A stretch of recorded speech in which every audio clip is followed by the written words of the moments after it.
All right, welcome in to the Take Three show presented by IU Sports Media. I'm Jordan Gould. Alongside me here is Drew Frey, a big Dodgers fan. We'll get into that a little bit. And then Anna Tiplik behind the scenes. Thanks again, Anna, for all you do. So, yeah, Drew, I mean, I'm sure that I know your heart's been racing. I watched you side by side when the Dodgers were squaring up against the Braves when it came down to the wire in Game 7. Braves go up. But I don't know. You just kind of stayed. You were pretty calm. I don't know if I'd be that calm if it was the Indians. Yeah, see, I was calm for Game 7 because at that point I had hit my peak of like having faith in the Dodgers. I'd also hit my low just throughout that entire series. So I had already spanned that whole range of emotions. So once we got to Game 7, it was just more so of like, I guess we'll see what happens. I didn't really have anywhere to go. Once you hit the highest of highs and the lowest of lows, you don't really have anywhere to go on that emotional spectrum in terms of, rooting for a team. So I also it helped me to be distracted, honestly. I noticed those last three games in particular, if I could just sort of loosen myself up and didn't intently stare on every pitch like it was going to be the life or death of me, then I generally just had a better day overall. That is how it goes. But you know what? I'm glad we have sports back and we can at least have that feeling rather than no feeling at all. Oh, yeah, Uh, exactly. and when Atlanta was up 3-1 in that series, my first thought was, okay, LA is going to come back and win this. I don't know why, but like just the Atlanta's track record recently with like across from the Falcons, the Hawks, you look at maybe the Luka Doncic deal, but I mean, they got Trae Young and it's been working out, but I think everyone would agree that Luka Doncic is the best player in that draft. And then you look at, with baseball with the Braves here blowing a 3-1 lead. So it's been tough for Atlanta, but I don't know. I'm sure you don't care. You have no sympathy there. You're happy the Dodgers are taking the win, huh? I don't have the sympathy as much as like advancing into the World Series, but I do understand. Sure. I understand the Braves fans, just Atlanta fans in general, have been through a lot in terms of their fandom, and I do have sympathy for that. It's just I'll have more sympathy for it once the World Series is over and I can sleep at night. I'm sure. I'm sure. So we actually have game 2 highlights here. We'll bring up and game 3 tonight, of course. But I figured we will revisit what's happened thus far. Yeah, of course. Cool. So game 2, you see Brandon Lau at the plate here. Tie ball game, no score. First inning, and Lowe takes Gonsolin deep. Yeah, Tony Gonsolin hasn't looked his best so far throughout the playoffs. I mean, he's had some flashes of being that dominant rookie. And then you can see Dustin May, another guy, he has incredible stuff. But just come playoff time, it hasn't worked out. And I think those two are going to be a big key for the Dodgers because they essentially act like the Dodgers' fourth starters. Yeah, and it's been interesting to see how Dave Roberts has kind of managed the bullpen. And like you were saying before we started here, game 4 will be Urias coming out. That'll be another perhaps bullpen game for the Dodgers. We'll see what happens there. But how about that? Another home run for Lau, second, both Oppo. I mean, pretty impressive stuff. I think I read that like he hadn't hit, it was either 1 or 0 Oppo home runs he hit during the regular season. He hit 2 in that game. And then the Dodgers trying to claw back into this one with Chris Taylor. Yeah, that definitely can make Dodgers fans feel a lot more comfortable because one thing that we saw, at least early on in that Atlanta series, was that when the Dodgers went down, they didn't have much of a fight to come back. And obviously, they picked up that fight near the end of the Atlanta series.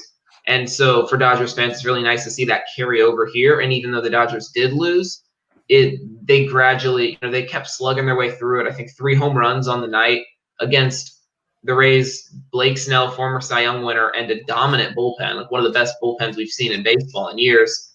So just their ability to at least hit even in a losing ball game is definitely adds that sense of comfort that they can come back and fight when they need to.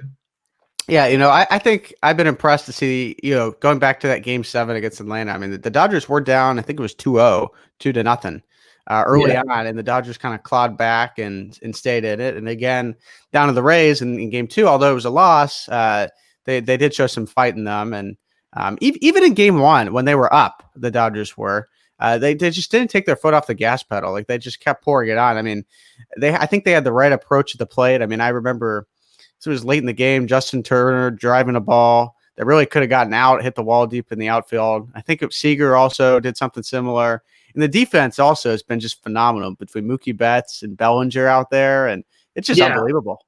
Yeah, Mookie Betts has won a Gold Glove before. Cody Bellinger has won a Gold Glove before. I mean, Cody Bellinger is a first baseman. They converted into center field. You don't see that often, but he's more than earned his keep out there. Yeah. And then I know Jock Peterson takes left field sometimes, Kike Hernandez, Chris Taylor, but the big one is AJ Pollock, who is also a former Gold Glover. Obviously, he doesn't have the same stuff anymore. His legs kind of coming out from under him as he gets up there in age and deals with injuries.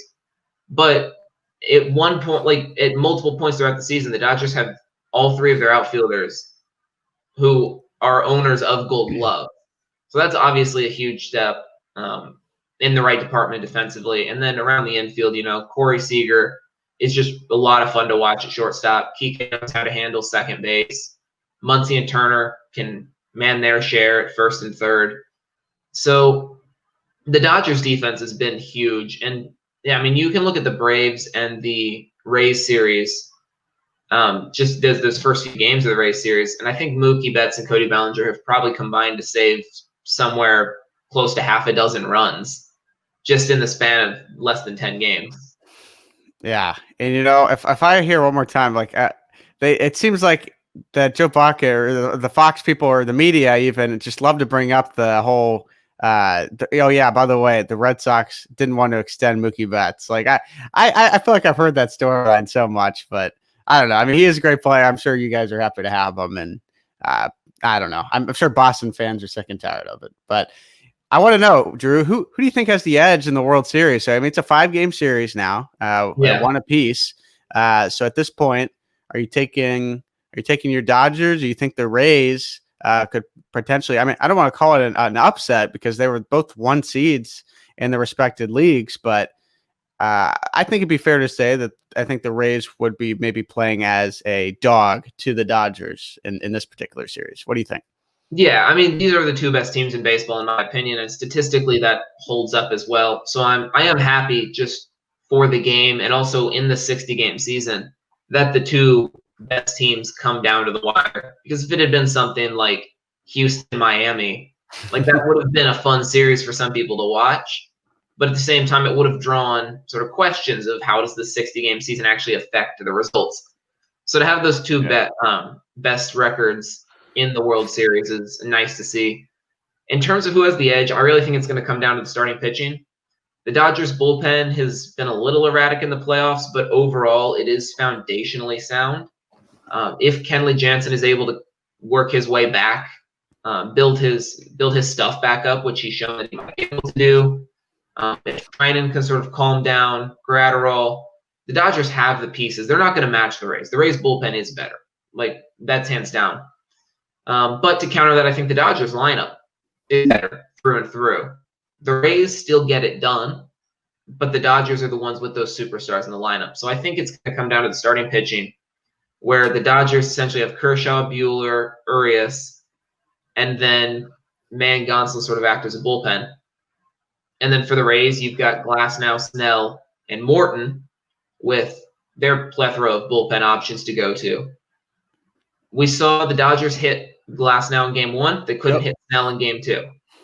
The Rays couldn't hit Kershaw in Game 1, but they hit Gonsolin and May in Game 2. So I think at the end of the day, it's really going to come down to which starting pitchers are on. And it's so close. That's what it's so tough. I would like to see the Dodgers come through with it. I mean, I'll tell you right now, I think it's going to a Game 7. I really do. And Game 7, the matchup would be Buehler versus Morton, maybe. Buehler versus their bullpen. Either way, I think with Walker Buehler on the mound, the Dodgers are in very good hands. And if they continue to show this fight and when their back's against the wall to continue to be able to hit, then I am going to go with the Dodgers on this one. Yeah, both of the Rays and the Dodgers playing Game 7s in the championship series, with the Rays going against the Astros, Dodgers going against the Braves. So nothing like they've been there before. Was it Buehler that started Game 7 for the Dodgers against the Braves? I know Morton started that game 7 against Houston, but yes, I believe it was. I know Urias finished it out. Or yeah, was it? Or did Bueller go 6? I think Bueller went game 6 to keep the Dodgers might have alive. been 6. Yeah, Yeah, and then game 7 was a ham. Yeah, but because game regardless, 7 was regardless, I mean, both of these pitchers. exactly. Yeah, I mean, both of these pitchers have been in big situations, So I think Game 7 would be good, and both teams have been on that stage before. I mean, the Rays have played. I mean, aside from that wild card weekend, they went to a Game 5 against the Yankees, Game 7 against Houston. I don't know. All signs point to a Game 7. I know that Right. your heart rate could probably not take that again, but it could be happening. I mean, you've already kind of admitted to it might happen. You think it will happen. So Yeah. I guess if this series does go 7, Drew, or however many games it goes, who has the edge? Who do you think's gonna take it all here? Yeah, in a game 7, I'm going to go with the Dodgers, and I think it's going to come down to the Dodgers, in my opinion, have more to play for. The fact that this is their 3rd World Series in 4 years, and they've continued to come up short. This is also sort of the last shot for the main core of guys that have been through these Dodgers runs. They've been through the 8 division titles and the 3 World Series appearances. Justin Turner's a free agent at the end of the year. He might not resign. Kike Hernandez, Jock Peterson, the Dodgers already traded Ross Stripling. And there's a handful of other guys. I mean, Jansen clearly doesn't have his best stuff anymore. Neither does Pedro Baez. Kershaw's not getting any younger. This is a transition for some of the younger guys, but at the same time, it is sort of the final stand of that Dodgers core. And I think they're going to be able to come together. And it's not that the Rays don't want to win. Obviously, they do. But this being their first shot at the World Series with a handful of fairly inexperienced guys who they've gotten hot, they've worked the lineup, they're incredibly smart, they're incredibly efficient. But I think when it comes down to it, just the sheer firepower of the Dodgers staff and that lineup is going to be enough in that final game. Yeah, I agree. Eventually, when you keep knocking on the door of a World Series trophy, eventually the door will open. You would think. I mean, this is their 4th World Series or third World Series in 4 years, I believe. Yeah. So, they've been there over and over again. Houston was a heartbreaking series. Forget who they played in the other World Series. Was it the Red Sox? Yeah. Yeah, they lost to Yeah, Boston. Red Sox. They played Red Sox, Houston, and here they are against the Rays. So, yeah, you would think this is the year potentially, and like you said, I mean, a lot of these players might be out the door after this year. This seems to be a transition year going into the off season. So we'll see what happens. I think LA gets it done. You said the Lakers took care of business. Now maybe the Dodgers also take care of business. Yeah. I don't think LA needs any more trophies. That's just me. I think it'd be cool to see the Rays win just because they're smaller market, but also, the Lightning won the Stanley Cup. So one of these cities is getting 2 championships Exactly. Yeah. this year. This is really cool. A matchup of it's one of those David versus Goliath matchups. And yeah. I understand most people would want to be rooting for David in this situation. I have some bias towards Goliath. It's just that's how it works. Yeah. So I'm obviously gonna root on the Dodgers, but I mean, either way, they're both incredible teams. Both of them deserve to win, and both of them have shown that they can overcome that adversity. So I guess I got a follow up. As far as the Dodgers go, I mean, who would a World Series mean more to, or who needs it more? Like a Dave Roberts, you think, or a Clayton Kershaw, who obviously he's heard about playoff Kershaw enough. I mean, who do you think this would be a bigger win for? I think this would be huge for Kershaw above anyone else. If you want to look back to that 2017 series against the Astros, he pitched a dominant game 1 against Houston. That was in Dodger Stadium.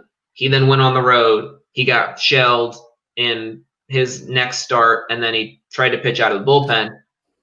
But that next start, I think it was game 5 where he got shelled in. They did have his signs, and that's been confirmed afterwards. And it's unfortunate too because Kershaw had heard that they might have his signs, and he didn't do anything about it, and that is on him. Alex Wood pitched well that series because he decided to go into multiple sets of signs. because he'd heard that there might be something fishy going on.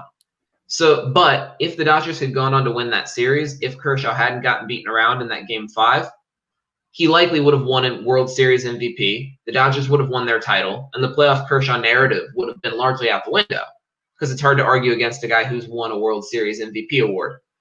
Obviously, 2019 definitely did not help his case. And so here we are in 2020.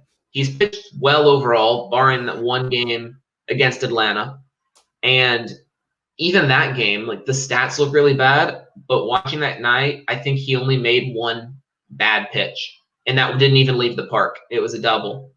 Ozuna homered off of him early, and that was just Ozuna beat him on a solid pitch, down and in.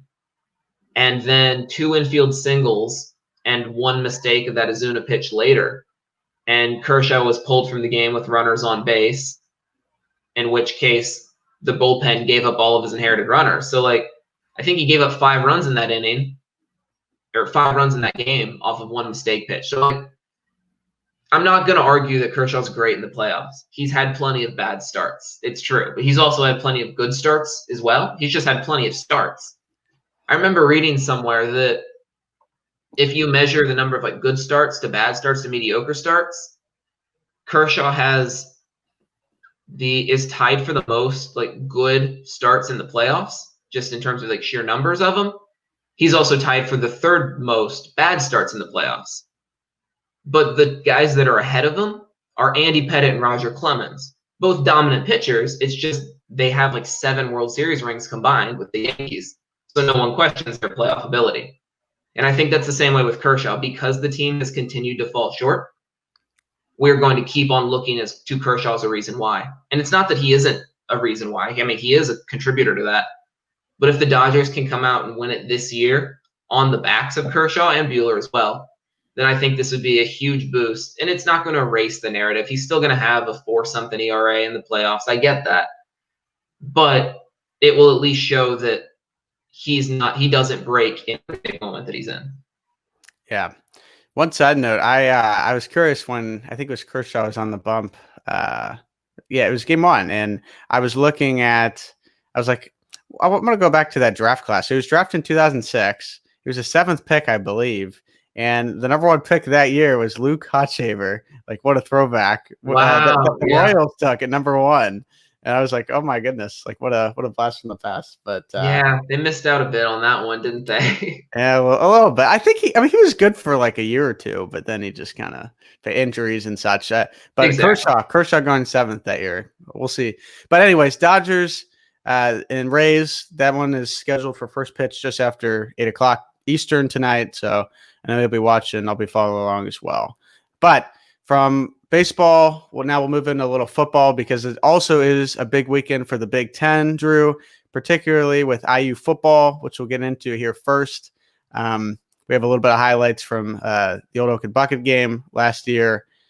And, Indiana, what a magical year it was last year, finally getting to 8 wins, almost at 9 and a heartbreaker against Tennessee. But, certainly a year that Tom Allen really needed to, I guess, back maybe the message, or, what he says he's building the program on versus the actual wins that come from last year. I think there's a difference there, and he certainly did get the 8 wins. Yeah, I mean, Tom Allen has helped build this program. I mean, that's why you just saw with his new contract, it basically keeps him around for as long as he wants. Allen has really taken that step forward with this team. People have bought into the mindset of, love everyone and break through and show your grit and all that sort of stuff. And the next step for Tom, so far they've showed they can beat the teams that they need to beat. And this is an incredibly talented team, and no one's going to dispute that. The next step, though, is being able to actually pick up some wins against teams that may be better than Indiana, pick up some upsets.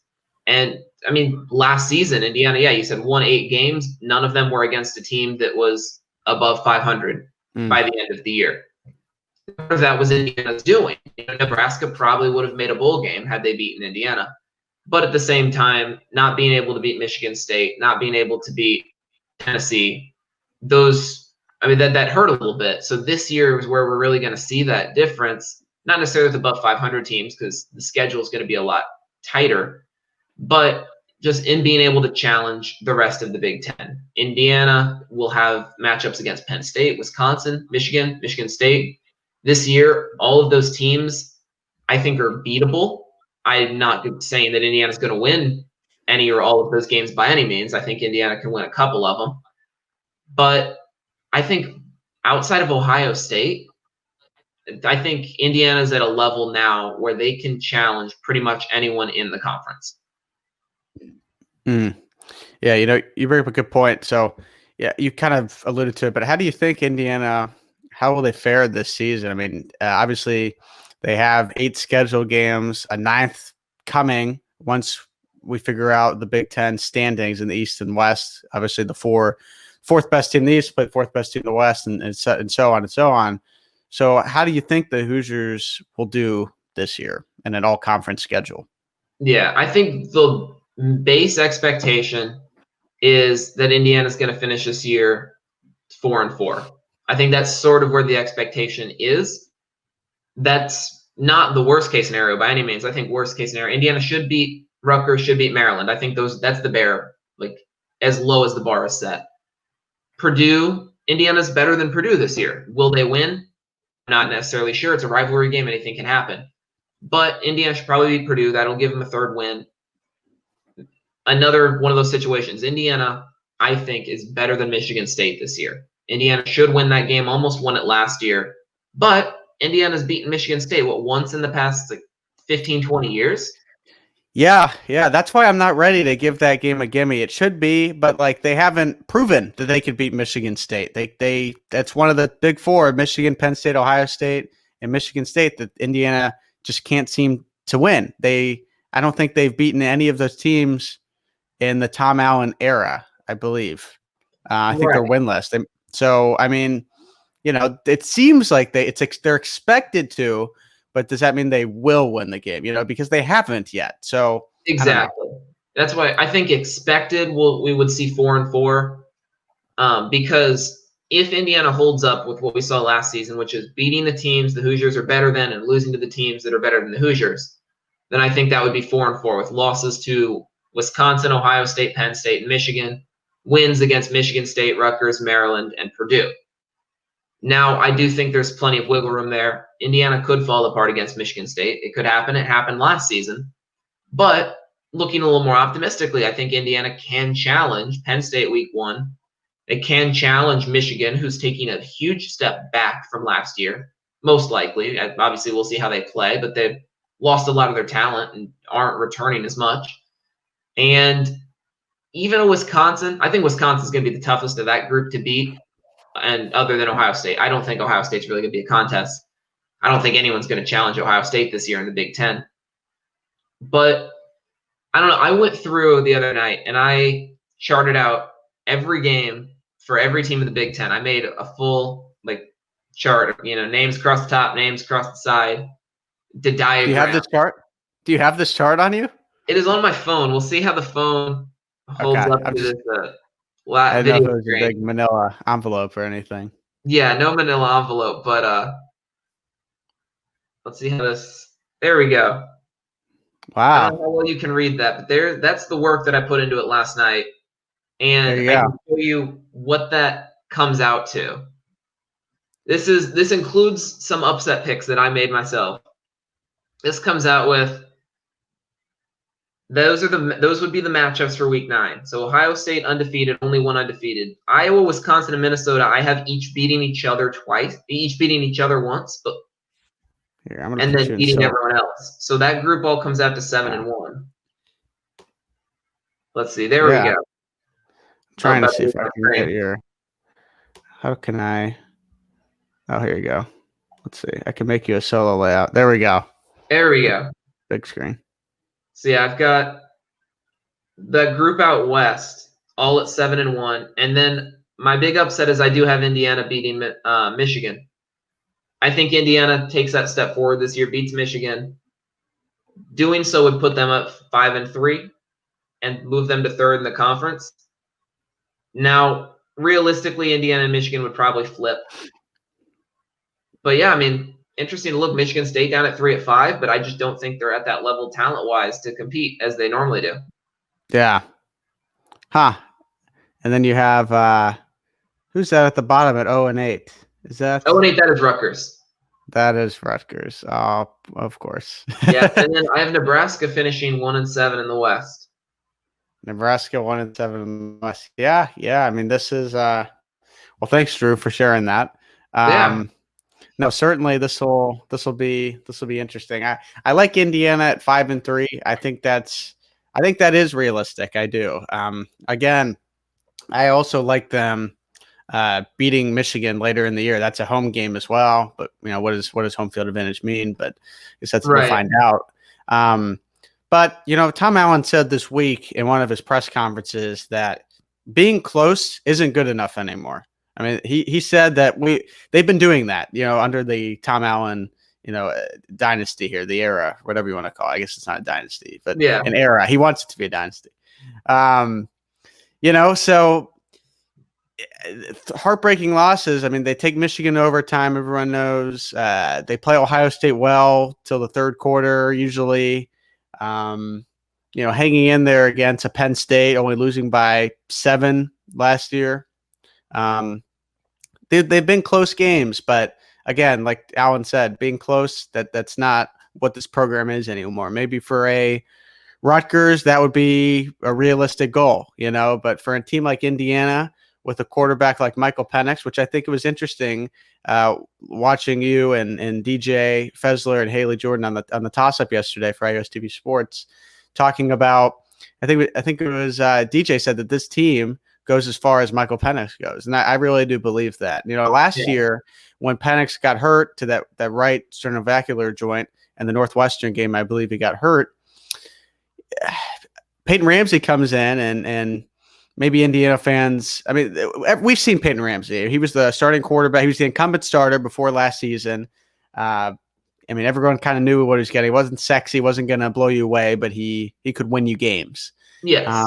But you have a guy like Kalen DeBoer who comes in now at Fresno State as the head coach, but I think he really changed that offense. It was just so dynamic. They spread across the field, really led with the passing attack. Indiana had, I think, the second best total offense in the Big Ten last year, only behind Ohio State, I think what it was when I looked it up. And that's impressive stuff. You think of teams like Wisconsin, Penn State, Michigan.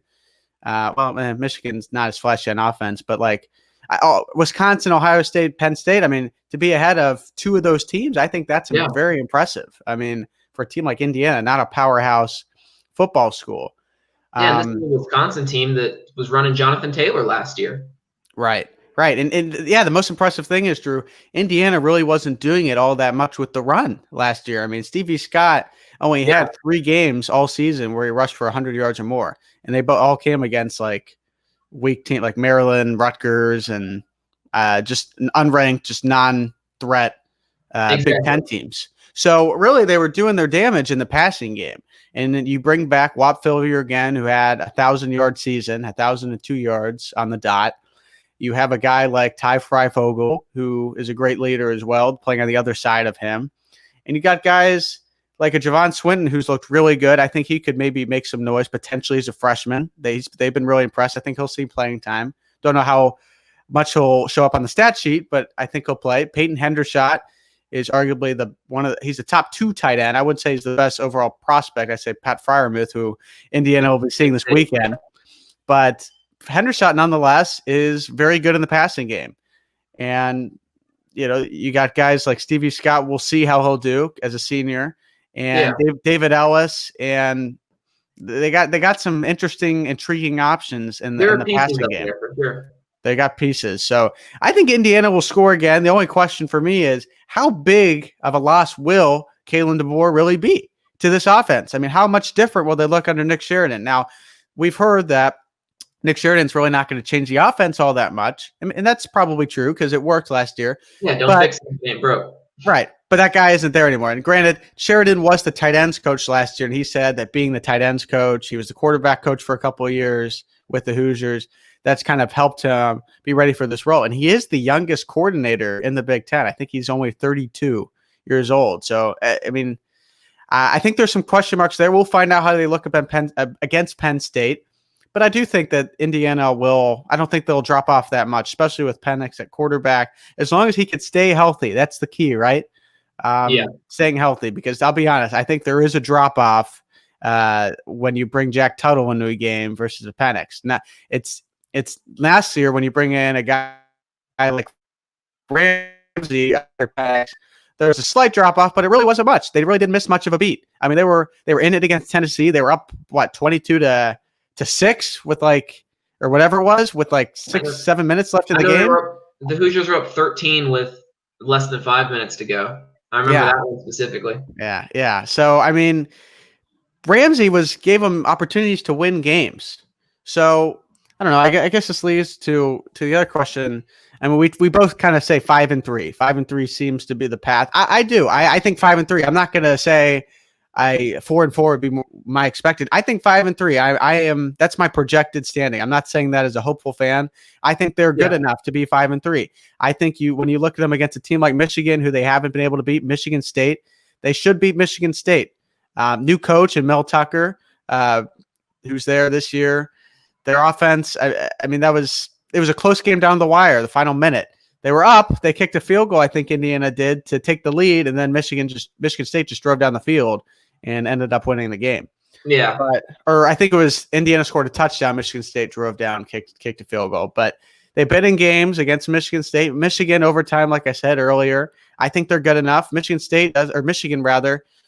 I don't really know what their offense is going to look like. I mean, their defense is usually good, but I think that'll be interesting. I really do. So 5-3 is where I'm at. And potentially, I think when you look across, say they finish we'll talk in the Big Ten segment, but I think they could get to 6 wins, definitely. I think a 6-win could come in that 9th game, as long as it's not, I mean, aside from Wisconsin, Minnesota, I think that they have a chance to win. I think they could beat Iowa. That would be tough, but I think they could beat Iowa. Nebraska, they've done. Purdue, they've done. Northwestern, they've done. And Illinois, I think they can win those games. So I don't know. I think it'll be interesting to see where that 9th game lines up. And whether or not the Hoosiers win that, I think is completely dependent on beating Michigan, Penn State, Wisconsin, one of those teams, because at least the way that my chart had laid out was, I think in the West, there's a distinct top 3 and a distinct bottom 3, and then Illinois just sort of sits there in the middle. So if the Hoosiers get to 5-3 this year, that would likely put them in the top 3 in their conference, put them behind Ohio State and Penn State, probably ahead of Michigan, definitely ahead of Michigan State. So if the Hoosiers are the 3rd best team in the East by that standard, they're going to run into Wisconsin, Iowa, Minnesota. I think those 3 will be able to overpower Indiana. If the Hoosiers finish 4-4, though, they'll probably line up with Illinois, who I would be shocked if Illinois doesn't finish 4-4. And I think Indiana can beat Illinois. If the Hoosiers finish 3-5 or anywhere under there, then something went wrong with the season, but they should definitely beat one of the bottom feeders, the Big Ten West. So that's the way I see that lining up. Yeah, so that kind of leads us in from Indiana. I want to talk. I guess I do. We didn't really touch on their defense, and I think that's also an important part. So I guess quickly, what do you think of Indiana's defense this year? Obviously, they lose Marcelino Ball. He'll be out with a torn ACL this year. Raheem Lame will be out for a significant amount of time. We don't know how long yet, but those are 2 big parts at Husky and secondary that Indiana loses. But you got guys like Tywan Mullen, Jalen Williams looking to start at corner. You have guys like DeMarcus Elliott, Jerome Johnson, guys like Jovan Swan up front that could potentially make some noise on the D line. So what do you think of this defense this year? How do you think they'll fare? Yeah, I mean, I think the offense is definitely going to be the key, but the defense, one of the biggest issues we've seen with the defense is, one, inexperience. I mean, last year's team in particular was just a very young defense that hadn't really built up its own rapport yet. I think this defense is going to be able to take that next step. It's really nice to see. Obviously, Ball and Lane, that hurts not having them. But I think this is a sort of plug-and-play type defense where you can grab someone, stick them somewhere, and let them run. I don't think it's highly specific to where you need this star player here or it's going to collapse. I don't think it's going to be that way. So I think the Hoosiers have the depth to replace those guys. You're maybe not going to get the same level as Ball, but you'll get someone who can still get the job done. I think having Tywan Mullen, who's, I don't know, a top 5 corner in the Big Ten already, is going into his true sophomore season. Like, that's huge. PFF ranked him as their top returning cornerback, even ahead of like someone like Sean Wade, cornerback in the Big Ten. So they said they have Mullen ranked as the top corner in the conference, which is impressive.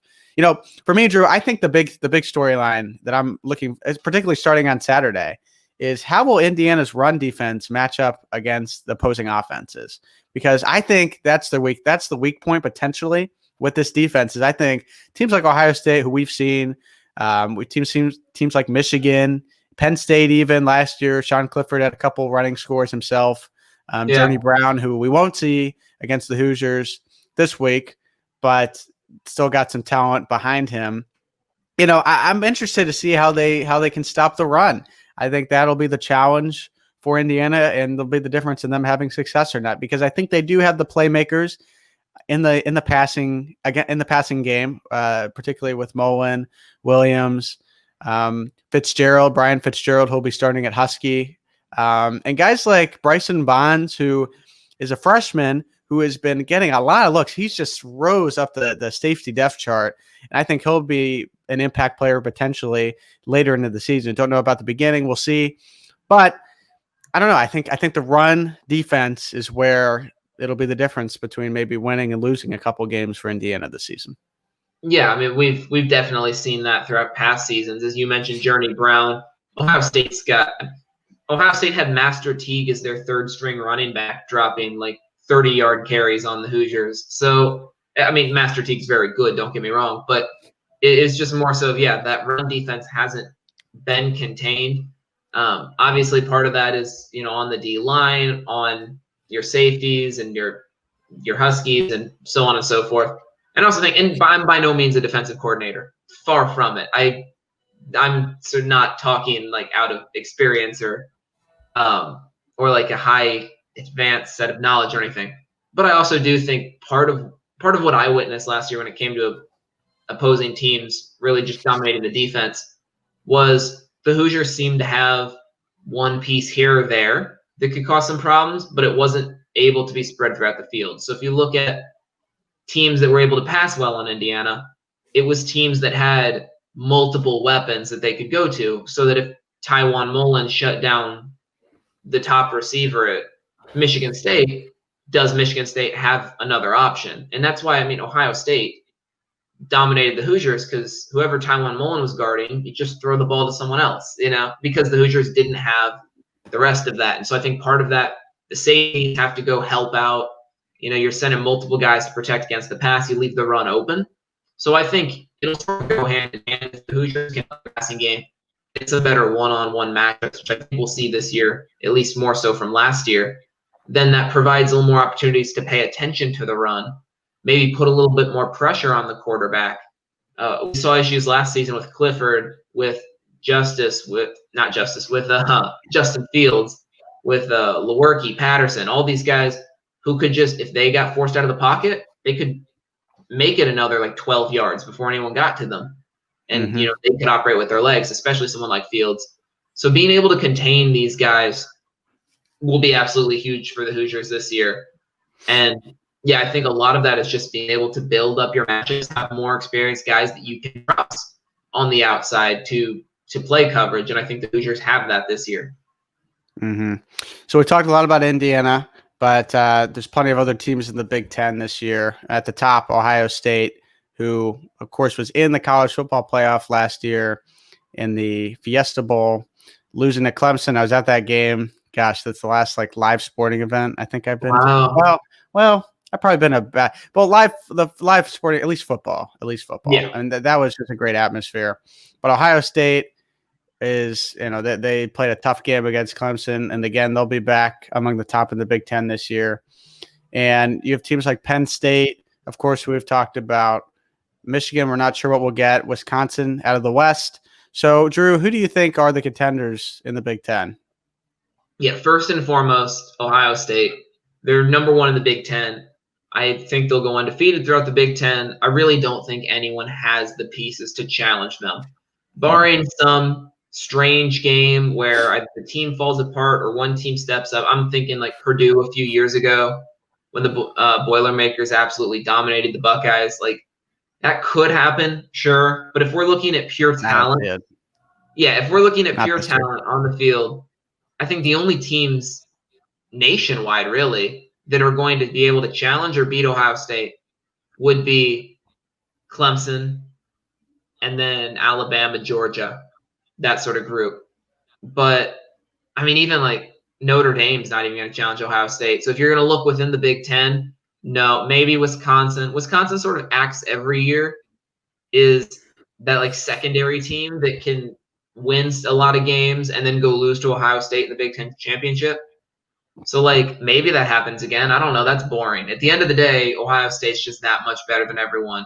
I think they'll end up undefeated and end up with a spot in the college football playoffs. In the East, after that, I think it's Penn State. There's a big drop, but I think Penn State is very talented. And I think Penn State's sort of the clear-cut number 2 because after Penn State, I think there's another drop, which is where you get into Michigan, Indiana, maybe even Michigan State. That's just looking in the East. In the West, I mentioned a little bit earlier, I think it's separated into tiers. You've got your 3 top teams out in the West, which would be Iowa, Minnesota, and Wisconsin. You've got your 3 bottom teams, which would be Nebraska, Purdue, and Northwestern. And then you've got Illinois. Illinois is just going to sit there. I think this is going to be the most boring Illinois football season, but not because like they keep losing and they're not fun to watch. I just think they're going to be like they're in a tier of their own. They're going to beat the teams they need to beat. They're going to lose to the teams they're going to lose to. I don't really see them having like close, tight games. So I'm sorry, Illinois football fans. I just think, but it's also what Indiana's seen a lot in the past. It's just losing the teams you're supposed to lose to, beating the teams you're supposed to beat. So I think, the West could sort of be a carousel up at the top. In my predictions, I had Minnesota, Iowa, and Wisconsin all winning one game against each other while losing the other. I had the same thing happening at the bottom with Wisconsin, with Northwestern, Purdue, and Nebraska, them all beating each other once and losing to the other once, in which case it just sort of comes into the overlap, the interleague play, which is why I have Nebraska so low. Not that they're that much worse. I have Nebraska at the bottom of the Big Ten West. I don't think they're that much worse in the Big Ten West. I think they're about the same level as Purdue and about the same level as Northwestern.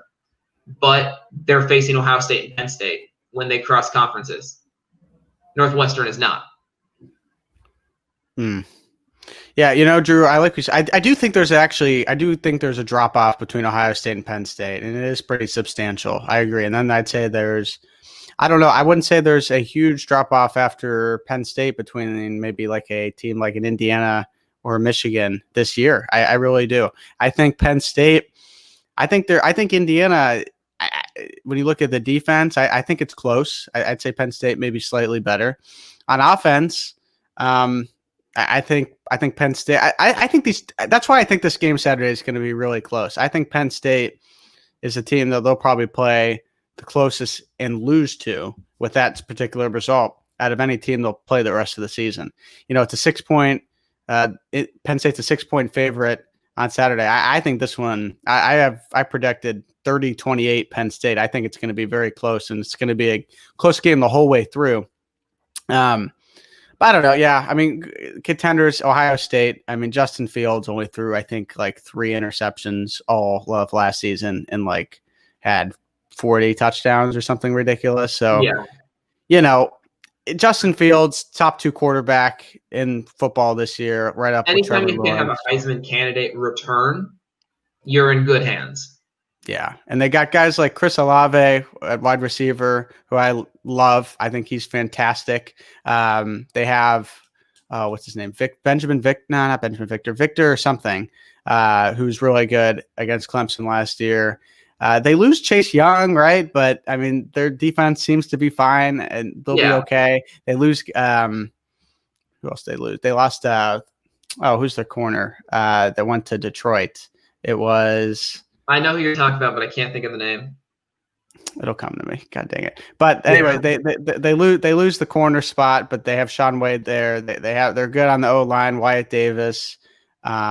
so that they have playmakers across the field. So yeah. Oh, Jeff Okuda is who they lost at cornerback. There you go. That's his name. Yep. Just came to me. But Ohio State will be great. Wisconsin, I think that it'll be interesting to see how Wisconsin does. Out of the West, you have a team like Minnesota. I think Minnesota is going to be the top dog in the West this year. I do. I think Wisconsin could drop to third or second. That might be my bold take, but Big Ten, and then it's everybody else. Yeah, that's why I think the top of the Big Ten West is going to be very close. Yeah. So I guess the next question here, what teams can make some noise in the Big Ten? So this could mean, I guess it depends what you think as noise is. Does that mean a winning record? I don't know. Not necessarily. Maybe that means a team like in Illinois could finish 4-4, and that could be maybe make some noise. I don't know. That could mean like a team like in Iowa, who you have, Drew, at 7-1, maybe a little better than people think, maybe a win better. Maybe that means, a team like Ohio State somehow doesn't win the East. These are all, I think, bold predictions. So, I mean, what teams can make some noise in the Big Ten? Yeah. Well, starting in the West, I do think, like I was saying about Illinois, while I don't think it's going to be all that thrilling of a season, I do think they're going to finish 4-4. I think they're better. They are a step above that bottom half of the Big Ten West. And so, yeah, I don't know if you want to call that noise. I mean, it's a 500 record, but they also finished 500 last season. And this is coming from an Illinois program that's sort of accustomed to winning like 2-3 games a year. Yeah. So back-to-back 500 seasons, I think is a great step forward. I think Iowa, it would be my pick to make some noise, because when I first did my little chart, I remember thinking I have 3 7-1 teams. How does that work out? So I just thought, I don't know, tiebreakers. I was looking at the schedule, and it would be the way that would work out if my chart comes out completely accurate, which I have no faith that it will, because I just drew it up last night because I felt like it off the cuff. But if that were to happen, that would mean that an undefeated Wisconsin faces a 1-loss Iowa on the last week of the season, and Iowa pulls out that game. I could see that happening, and I think that would be Iowa making the noise. And then I don't know how tiebreakers would work, but I figured, hey, if Iowa wins their last game of the year to knock off Wisconsin, that probably means something was on the line in that game.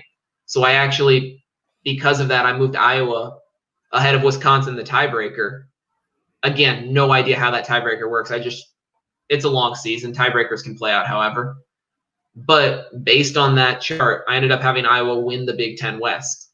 I don't think Iowa's the best team in the Big Ten West, but I don't think they're far off. I think that they definitely have that potential to make some noise, get on some teams' radars. And if they go into that last week with something on the line against Wisconsin, I think it would be incredible to see them step up, take that challenge, and actually knock off the Badgers for the first time in a while. All right, so I'm going to say, maybe to spice it up, Northwestern gets to 4 wins. Northwestern gets to 4 wins. 4 wins for Northwestern. They got Peyton Ramsey. They do. And if that's key on if Peyton Ramsey. I don't know. I guess I haven't paid attention if he's been named the starter or not. He'll be their full-time starter. Yeah. Okay. So Peyton Ramsey there, I don't know. I think he's good enough to get 4 wins. I mean, he's been there. He's when people have counted him out or his back's been against the wall, Indiana, has been respectable. They were a respectable program when he was the quarterback.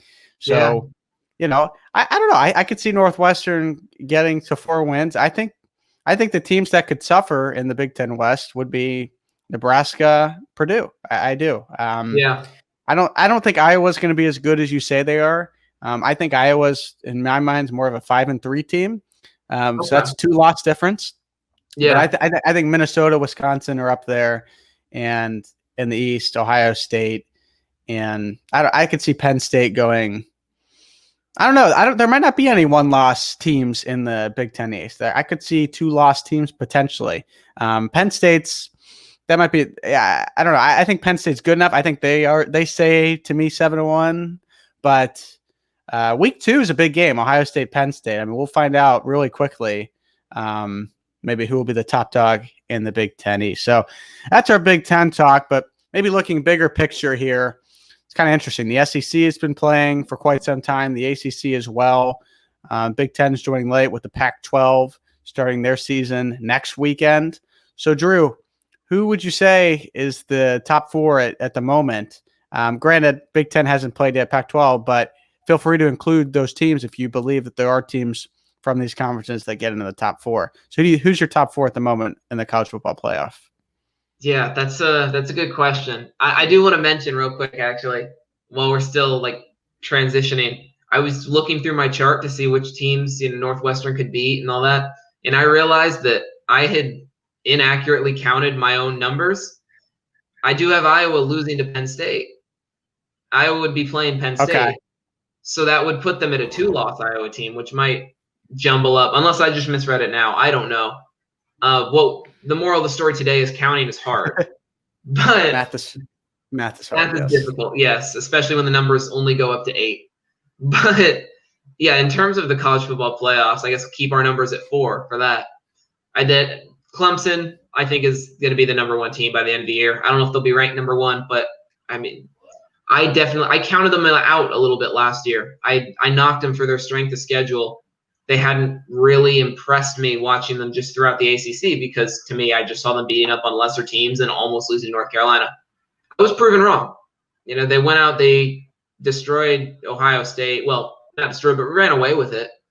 They came away with that victory fairly handily, and then they competed with Joe Burrow's absolutely dominant team, which now we've seen LSU completely fall off without Burrow and Clyde Edwards and Higgins, and I mean the whole offense. They lost like 20 starters of 22 starters, something ridiculous. Yeah, exactly. So yeah, I'm not going to put LSU in my CFP conversation for that reason.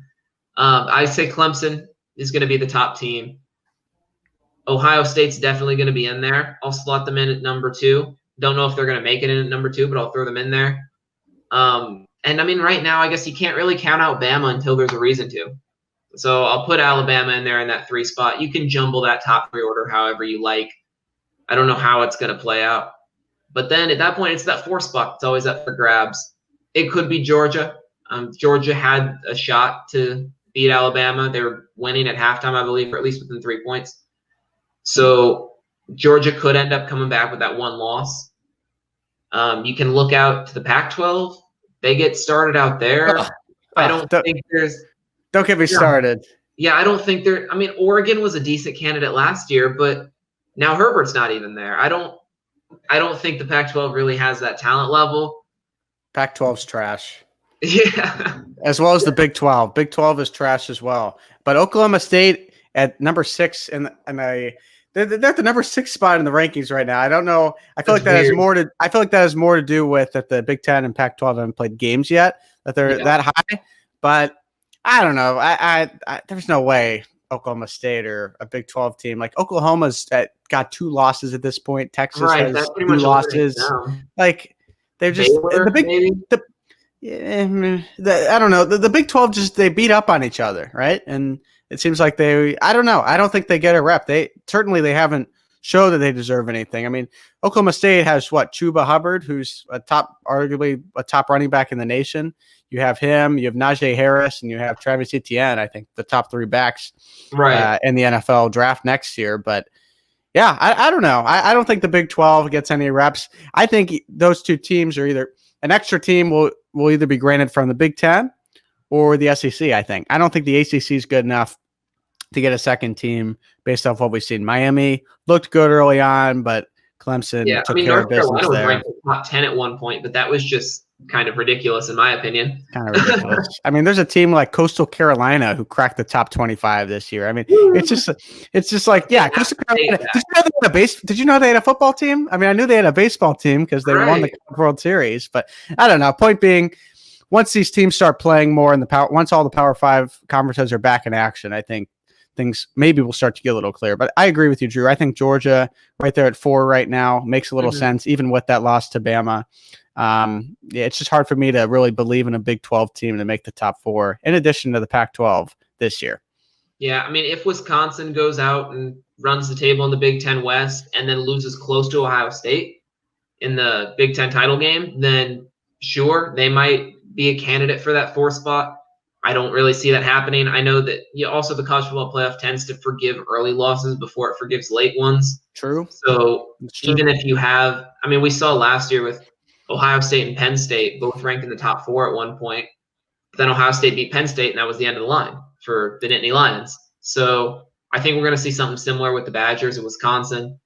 And this loss for Georgia was early enough in the season. Plus, I believe them being in the same division as Bama, they won't have to face them again, right?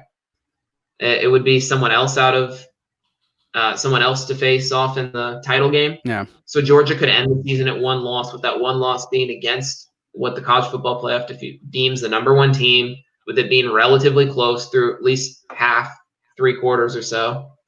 I think Georgia's probably going to end up with that 4 spot. So I guess a last question related to the Heisman race. Who do you think ends up with the most coveted trophy in college football this year? Well, aside from the national title. Yeah, I think that one's going to Justin Fields. I know we talked a lot about Fields already. Justin Fields. Wow. Okay. Yeah, that's going to be my pick. I mean, he was a candidate for it last year. I think he's only going to improve. It's not like he has any reason to take a step back. This Ohio State team is going to go out and run the Big Ten. I really don't think they're going to get challenged. And I mean, I'm looking around the rest of like the conferences and some of these other candidates, and there are definitely some great players out there, but I just think it's Fields' ability to not only dominate the passing game, but to show off his own speed, his own wheels, and he can just make plays for himself. I remember a play last year that's coming into my mind where the rare occasion the Hoosier D-line broke through against Ohio State's linemen and rushed straight at Fields. He had guys coming at him from every different direction, and somehow he like spun around 3 times, backpedaled, took off, ended up with like a 20-yard gain out of busted coverage with 4 guys in pursuit. I think he made Marcelino Ball like hit the ground just trying to tackle him. So like someone who has that much just raw talent and sheer ability, I think he's going to have an incredible season. He still has those pieces in place. Like you mentioned, Lave's out there. He doesn't have Dobbins, but he's got the rest of the Ohio State running back committee, which is arguably like just as good. I think Fields is going to have a field day. So I saw an interesting stat last week that there's a small list of, in the last maybe decade or so, of players that have entered the Heisman race in week 8 of the season or later. And that's what the Big Ten will be doing when they start action this weekend. The only player to win the Heisman that entered the Heisman race in week 8 or later, Drew, 2016. As a player, you telling me Lamar Jackson? Lamar Jackson, yeah. I love it. He's the only one that's actually won the Heisman entering the race that late. So the question is, can a player from the Big Ten really win it when you've had teams in the ACC such as a Trevor Lawrence, it'll be hard for him not to win it, in my opinion. That's just me. I think Trevor Lawrence is the best quarterback in football, in college football this year. And the funny thing is he could end up coming back to Clemson if like the Jets get the number 1 pick. I mean, that's potentially that might be an option. I don't think you should do it. Take the number 1 while you can, but exactly. Yeah, I think it'll be interesting, the race for sure. But I think it'll be Trevor Lawrence at the top for me. So yeah, and that's no knock on my picks. No knock on Trevor Lawrence. I do think he's the best quarterback in college right now. He'll be the number 1 pick. I see Fields. If we're arguing who's the better quarterback overall, yes, it's Lawrence. But I mean, you can also look at last week. Lawrence played the first half of the game, and then they sat him for the rest of it. And granted, he didn't have 5 touchdowns in that first half, yes. But at the same time, I think Fields is going to be more of an all-around, like he's going to be that leader of that team that gets the ball, that gets the job done in every facet of the offense. I think Lawrence has the luxury of just being able to sit back, drop like 9 passes in a game that result in like 4 touchdowns, and then walk off the field at halftime. And so I think I would like to see Fields end up taking that step forward and just dominating the conference. Sure. Well, we're going to have a whole lot of our questions answered beginning tonight with actually Wisconsin, Illinois. That's a Friday night kickoff. And then, of course, going back to the World Series, Dodgers and Rays tonight as well. So this could be a very good weekend for you, Drew, or like you said, a very bad weekend, depending on how you look at it. Oh yeah, for sure. Saturday in particular. Oh my gosh, that's gonna be what? Is that gonna be Kershaw on the mound? No, it's gonna be Urias on the mound on Saturday in a game 4, and then IU versus Penn State. Wow. Yeah. I know. Well, this will be fun. I'm excited. I haven't been this excited for back-to-back football days because we got Big Ten finally. I feel like I'm more invested now. And then the NFL, of course, with fantasy football and everything else. And the Browns being foreign, too. That's fun for me. That'll do it for our show. Thank you. Yeah, thank you to Drew for joining me today. Thank you to Anna as well, working behind the camera here. We appreciate you. And that'll do it for Take 3. So we'll be back next week. Hopefully, maybe we'll talk about how IU got the job done against Penn State, or we'll be talking about what went wrong. Who knows? Just another week as an Indiana football fan, right? So, all righty. Well, thank you guys. We'll see you next week. Thanks for watching, and be sure to follow us on social media, of course. Keep posted with Take 3 and everything else. So we'll talk to you soon. Thanks, everyone.